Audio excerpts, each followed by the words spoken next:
Hey Tilted Barners, thought I'd give everybody an update on where things are at. So out here on the farm, it's hot. It's the 30th of June, and all that rain that everybody got pretty much went around us. We got 4/10 out of that whole system that came through, and since probably May 1st, that puts us at 6/10 for the last 2 months. So we are really hurting for water out here yet.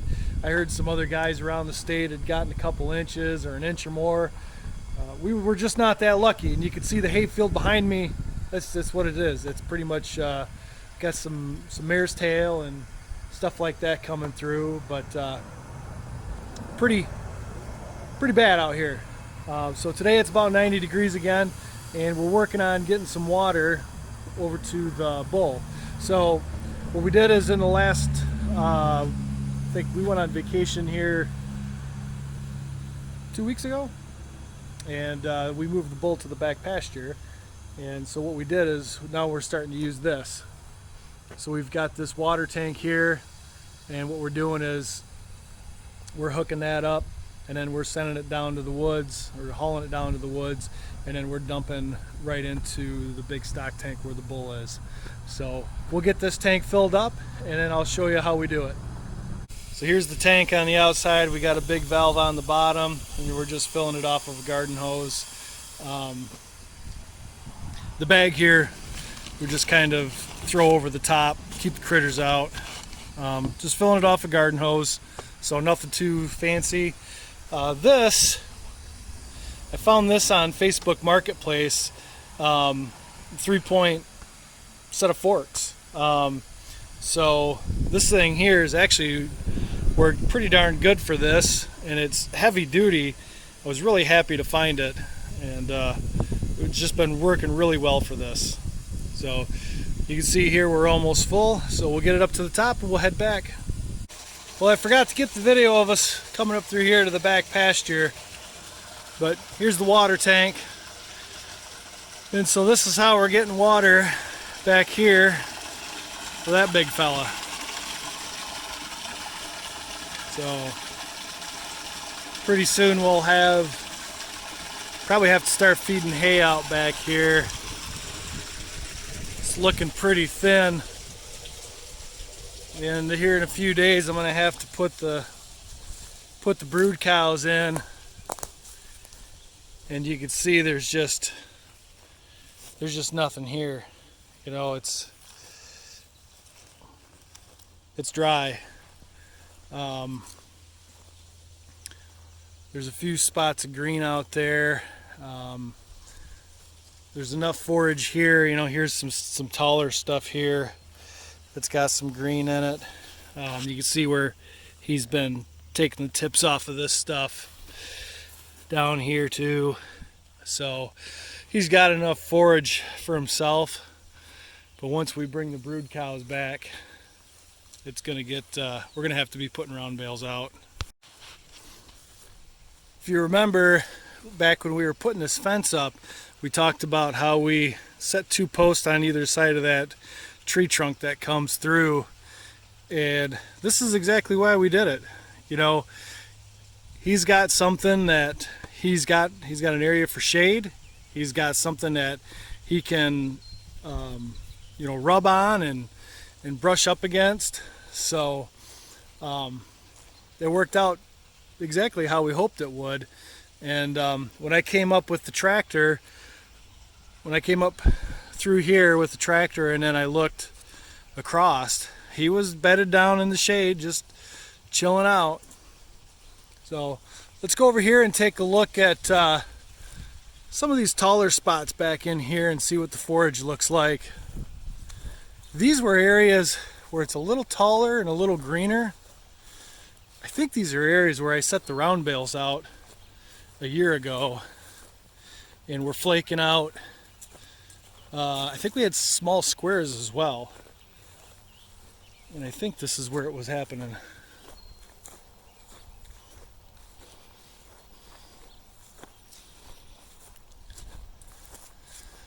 Yeah, this stuff here is pretty dead and tall, but you get back here and it starts to green up a little bit more. You know, this stuff here, and you can see where he's been browsing off the tops of these right here, but we still got some good tall stuff here. So it's probably getting to the point where it's getting a little tough for him as well. He doesn't have those tender shoots that he would really like. But like I said, here in another few days, probably around the 4th of July or so, we'll be putting the brood cows back here, and we'll be feeding out round bales, unfortunately. So, and the reason we're going to put the brood cows back here and feed them round bales, because that new pasture you saw, and that's over here, that new pasture that we put in last year, we're going to leave those for the feeders and for our cull cow, or our cull cattle that'll be going in for butcher this fall. So we want to, as I said in the previous video, we want to keep them on the best stuff, and so that's the goal.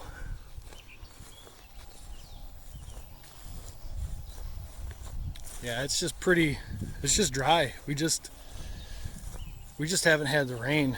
It's just, you can just see down here, it's just, you know, there just isn't much. A lot of brown. Lot of brown.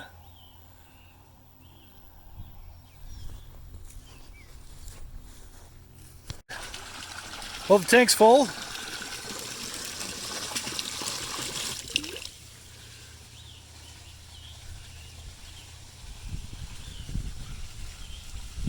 There, he's got some fresh water. And you remember from previous videos, so we've got the pigs just over there, and these stones here, these are from when we were picking the rocks in this new seeding and some of the last year's seeding.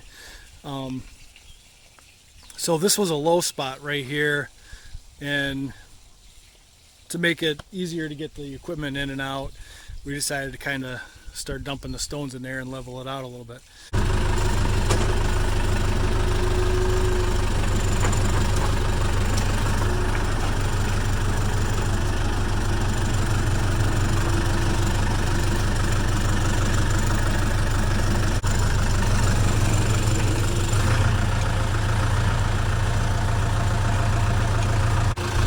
And you remember these guys?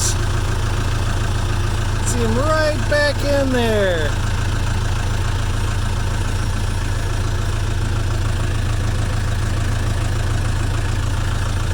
These guys are just chilling all the time in the shade. They are loving that little cove. Yeah, they're all tucked back in there. Oh, now they're getting up. But it's probably 15 degrees cooler in that little area right there. And these guys, man, they just hole up in there. They got plenty of shade.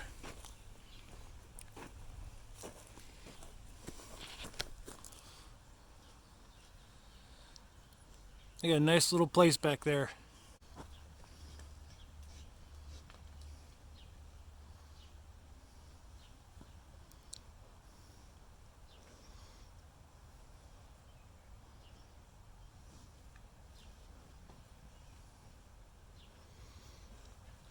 These guys will eat anything.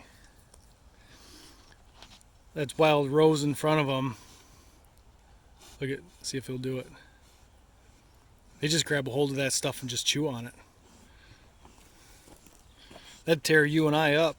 These guys just grab right a hold and take off with it. Chew it right up.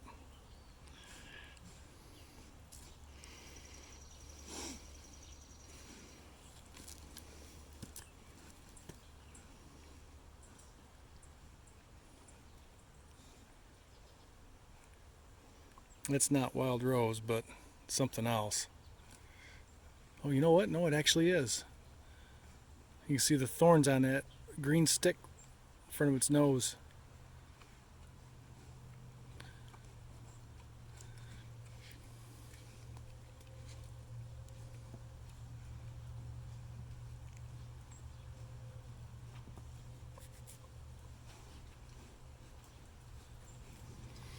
getting all these greens, all this forage. This is why when you guys get your pork steaks from us, this is why they're a little bit darker and a little bit richer. They got a richer flavor. They just go right after it.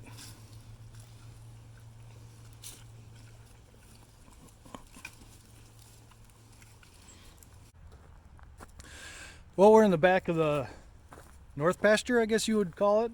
This is the one that we seeded last year, and this is what it looks like.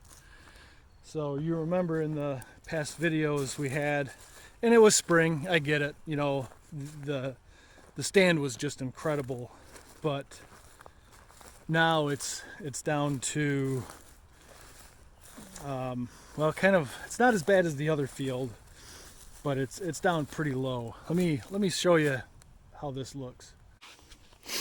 So here's what we got. A lot of this is matted down. It's all stuff that was matted from the real tall stuff. And you can see, you know, there's some new stuff coming through, but a lot of this stuff is just the tall. What's left is like this tall stuff here, and it's just too stemmy for them. They don't want to eat it. You know, this stuff's all headed out. You know, stuff's probably 5 feet tall, and it's just too tough for them. They don't want it. So there's the gals up there hanging out in the shade. But yeah, so this is the situation, and that 4/10 of rain we got helped, but it's just with the heat and lack of rain, it's just not coming back like what it should. So we could really use some rain back here, and we could use it soon. You know, a nice inch soaker.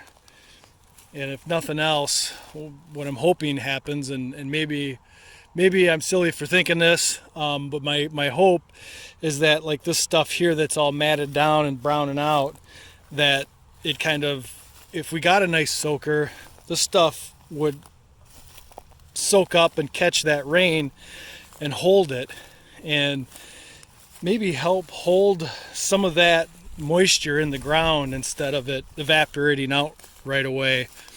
That's my goal. Like I said, you know what? Maybe I'm crazy for thinking it, but these areas over here where it's a little more barren, I guess that's where we'll find out if it works or not. You know, I don't know what else to do other than hope. Just if we don't get rain, this is what we're up against. We're going to be buying hay here pretty quick.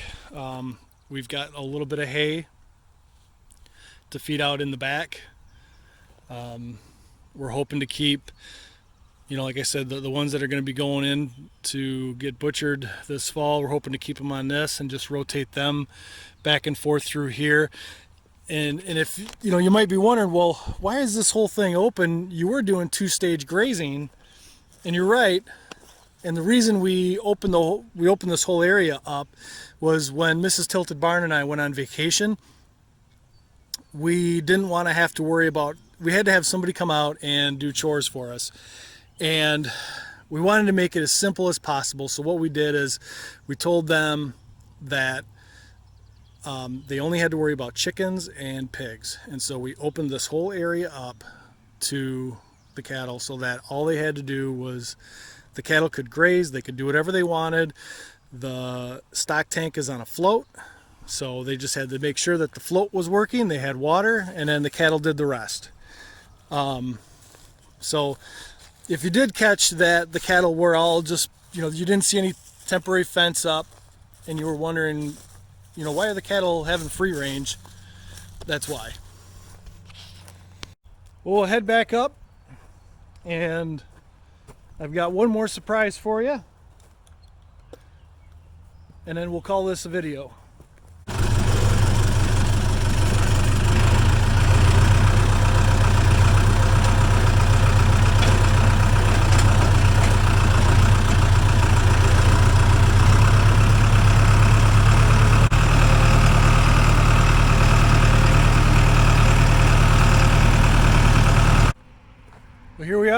we're back up at the farm, and surprise, surprise,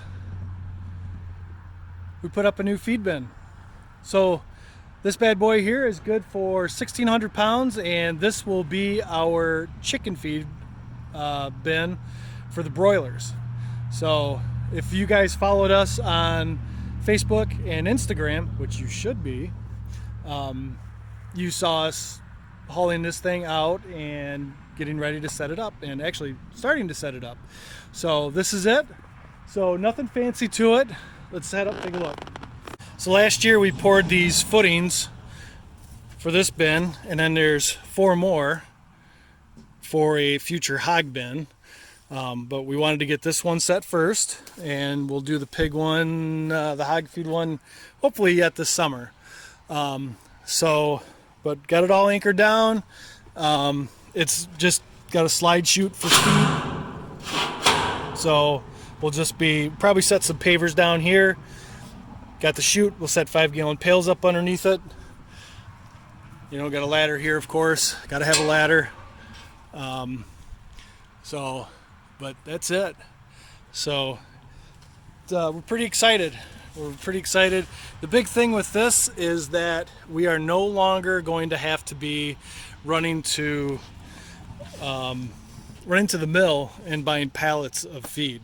So our goal is once we have both of them set up, we can just call the feed mill, have them bring a truck out.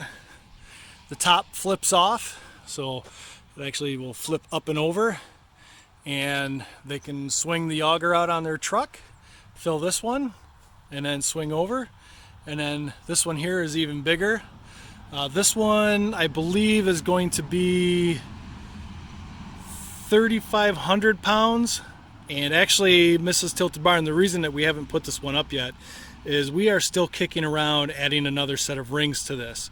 So we're talking about adding another set of rings, so it will have even more capacity, and that will give us up over 4,000, maybe close to 5,000 pounds of feed. So it'll go up a little bit higher, but the big thing here is that we'll have more feed delivered, which means we'll be paying less in delivery, because it's going to cost the same amount to deliver 2,000 pounds as what it is 5,000 pounds.